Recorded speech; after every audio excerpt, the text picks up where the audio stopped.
Apple wants you to repair your own device? Well, apparently that's coming. The story is from PCMag.com. Apple's self-service repair store will let consumers fix their own iPhones. Apple's pivoting to embrace the right to repair movement after spending years fighting it. But one big question remains: how much will it cost? This is hard to believe. But apparently, as you'll see soon, you'll be able to go into an Apple store and buy parts for your iPhone off the shelf. Let's read on. In a surprising move, Apple is preparing to offer a, quote, self-service repair store that'll let consumers buy replacement parts for iPhones and Macs. The program launches early next year in the U.S. before rolling out to more countries in 2022. It'll first focus on offering replacement parts, tools, and manuals for the iPhone 12 and 13 before expanding to Macs built with Apple's M1 chips. Quote, the initial phase of the program will focus on the most commonly serviced modules, such as the iPhone display, no kidding, battery, and camera. The ability for additional repairs will be available later next year, the company said on Wednesday. That's fantastic. If you remember earlier, recently we had a story. It may have been Monday. We had a story about Apple releasing it was last week, releasing restrictions on their iPhones. They had an update coming where, previously it was a security check on the genuine parts check, if you will, on the device when you would replace the screen with a third-party screen. It would disable or not allow your Face ID to work. And they were pushing out an update, and are in the near future pushing out an update to allow you to replace the screen, or these stores like Ubreak, iFix, and iFixit, not iFixit, but Dr. Phones, these places to replace your screen and have this stuff still work. So this is an even further step in the right direction as far as letting you own and service your own device. This is great. It's kind of hard to believe, though. We'll see how much they cost, the parts. The announcement is stunning, since Apple has a reputation for restricting repairs to products. Cupertino has been accused of pushing to fix the iPhones and Macs through the company's official repair services, which can be expensive. All too common, that right there. But in the past year, the right to repair movement has been gaining support from the public and regulators. In July, the Federal Trade Commission voted to crack down on illegal repair restrictions that have prevented consumers from fixing electronics without the vendor's repair. Apple didn't explain why it's launching the service repair store, aside from the obvious benefit that it helps consumers. This is a quote, creating greater access to Apple genuine parts gives our customers even more choice if a repair is needed. That's from Apple CEO Jeff Williams, COO, excuse me. The company also acknowledges that consumers can fix an iPhone without hurting themselves. Was that really the danger all along? We can't let them replace their own screen or the battery. They might hurt themselves. All right. Thanks, Mom.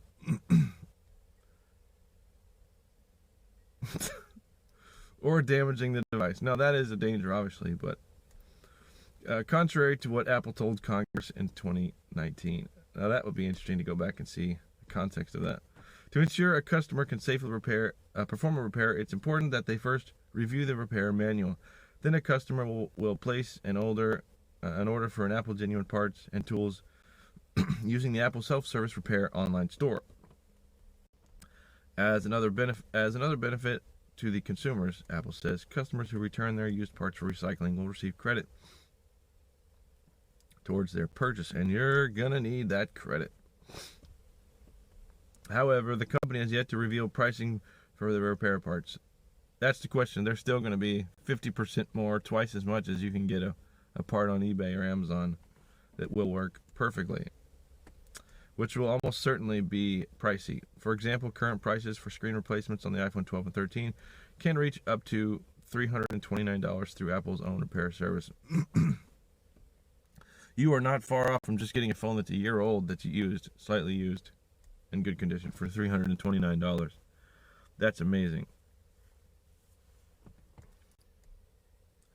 Despite the self-service repair store, Apple still says for the vast majority of customers, visiting a professional repair provider with certified technicians who use genuine Apple parts is the safest and most reliable way to get repair. I think maybe the most valuable part of this is if you can purchase just the repair manual by itself, or I'm sure they'll just leak online. You'll be able to find it online. So if you can find the genuine Apple manual for replacing your battery, let's say, then you can go on Amazon and buy one for half the price or less, but repair it, take it apart in a way you know is approved, and not have to worry about, well, is this fellow on YouTube, is this a dangerous way to take this apart? Does he know what he's doing? Unless you're watching iFixit, they're pretty good. Apple adds that the self-service repair store initially plans on offering, quote, more than 200 individual parts and tools, enabling customers to complete the most common repairs on iPhone 12 and 13. Well, that's great. Can't wait to see the prices. I don't have an iPhone, but I do have an iPad 3 provided by my work, and there's a crack on the screen, so this may be my future. But that's great. Fantastic. Good on Apple. Next, MediaTek to demo Wi-Fi 7 at CES. That's Consumer Electronics Show in the beginning of the year. It's January, February, something like that. Maybe late February, early March. Touts 2.4 times speed boost over Wi-Fi 6, which Wi-Fi 6, this is from Android Central, by the way. It's not like Wi-Fi 6 is ubiquitous yet.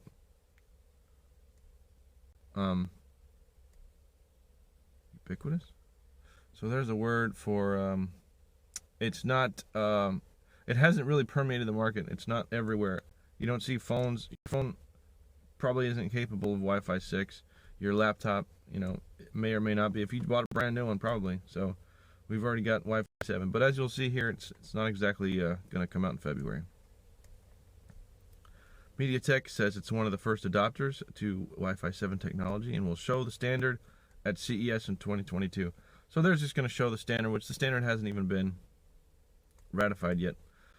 We could see official Wi-Fi 7 standards in the mid-2022. So they're it's going to be 6 months before we even see the standard, set in stone. But it will reportedly be almost 2.5 times faster than Wi-Fi 6 and 6E. We've only just begun to see an influx of Wi-Fi 6E routers in 2021. Chip and modem companies are already hard at work on the next big thing. Well, they've always got to be ahead. So during MediaTek's annual developer summit, the company announced it would demo a Wi-Fi 7 network at CES 2022. James Chin, MediaTek's Associate VP of Product Marketing, explained that Wi-Fi 7 will be 2.5 times faster than Wi-Fi 6 and 6E, both of which are already incredibly fast. The speed increase is only one of the future benefits of Wi-Fi 7.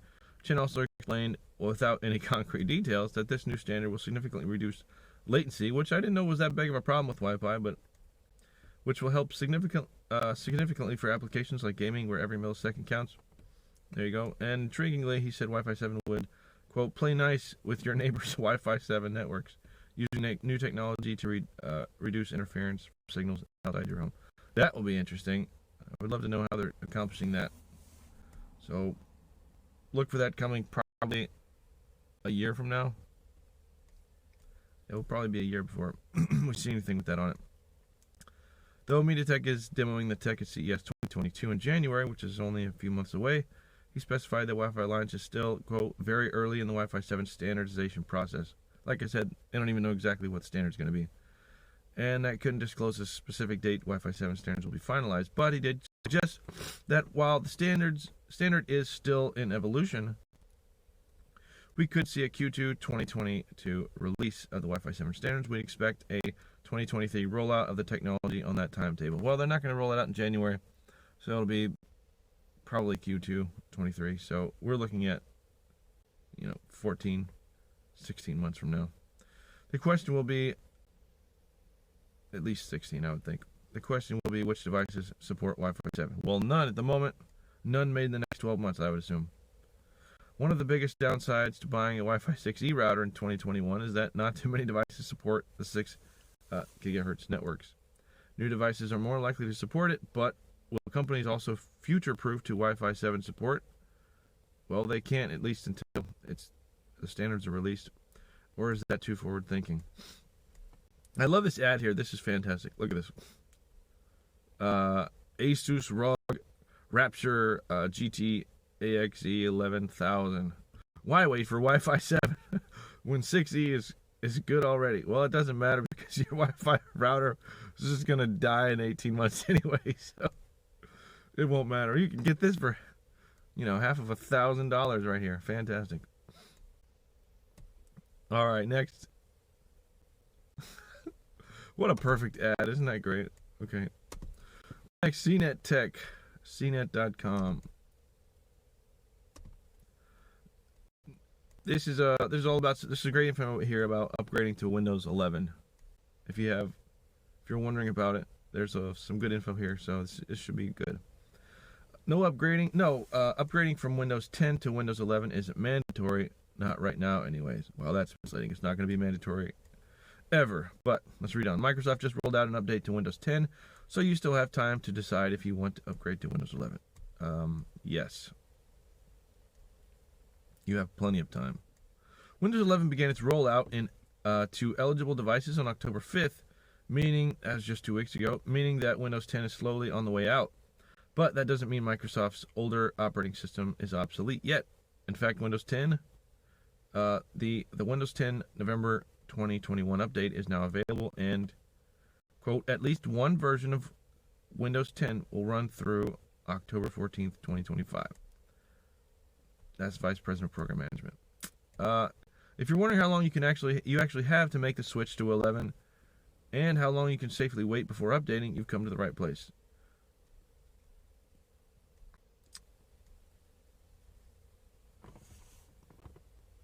Microsoft is ending support for Windows 10 October, a year and 5 days. 4 years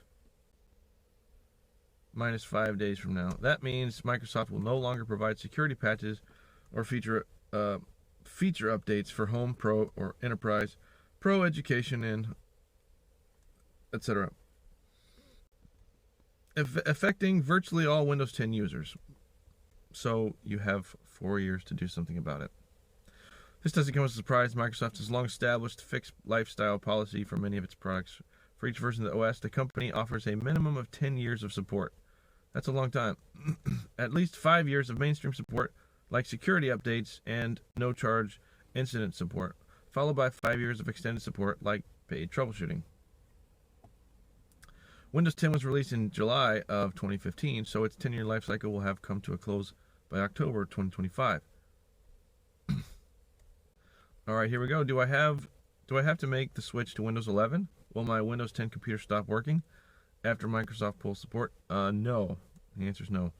You'll still be able to use your Windows 10 computer the same way you have been, just like people. A lot of people are still using Windows 7 or 8, which I don't recommend because they are not. Well, 7 is no longer updated with security patches, so I would not use that online for sure. Though Microsoft pulled support for both of these in recent years, however, once support ends, you won't get any security updates, which could leave your computer vulnerable. Many forms of malware target Windows devices. Yeah, I definitely would not. If you have a Windows 7 machine, it's not receiving any security updates. So if you're using it offline for whatever purpose, that's fine. But if it's online, you're still browsing the web, checking email, watching Netflix, you're still doing all that with it, stop. Or at least make sure you have a good third-party antivirus, which may help mitigate some of the risk. Yes, some computers. This question is, will my computer be able to run Windows 11? It depends. If you recently bought a new PC, that computer should be able to run Windows 11. To see if your current Windows 10 PC is eligible for the free upgrade to Windows 11, go to Microsoft website for a list of requirements. And I'll put that link in the description if you'd like. Actually, I'll put it in anyway. I don't care if you like. The easiest way to find out is to download the PC Health Check app. There's an app you can download from Microsoft. Actually, I'll leave a link to the store, and you can find all this in the store. You download the app, and it'll check your PC and tell you whether or not you're eligible for Windows 11, whether or not your hardware's capable. And it'll tell you why, too, I believe. How much will it cost, and how do I do it? If you're already a Windows 10 user and have a compatible computer, Windows 10 will appear as a free upgrade for your machine once it becomes available for you. Microsoft's new OS is gradually rolling out between now and mid-2022. So some people have already gotten an update notification in Windows Update saying this is an optional upgrade to Windows 11. You know, it's great. It'll do your homework for you. But not everybody. You may go check Windows Update every day. It's still not there yet because it's rolling out. Obviously, I don't know why it's going to take half of a year to roll out to everyone. But and I have one PC that said it didn't pop up with a notification saying, "Hey, you can upgrade Windows 11." It actually came up with a little blip in the settings update section that said, "Hey, by the way, your computer's not compatible. It's not able to run Windows 11." I'm thinking, why did you have to bring that to my attention? I didn't even go looking for that, but I thought that was kind of odd. It'll let you know if it's available for you and if it's not, apparently. This shows you how you can check for it. If you just type in settings, Windows key, update, and hit enter, and then hit the button that says check for updates. That's how you can do it. This talks about the differences between Windows 10 and 11. The interface is more Mac-like. It's clean with rounded corners, pastel shades, and a centered start menu, which is going to be hard to get used to.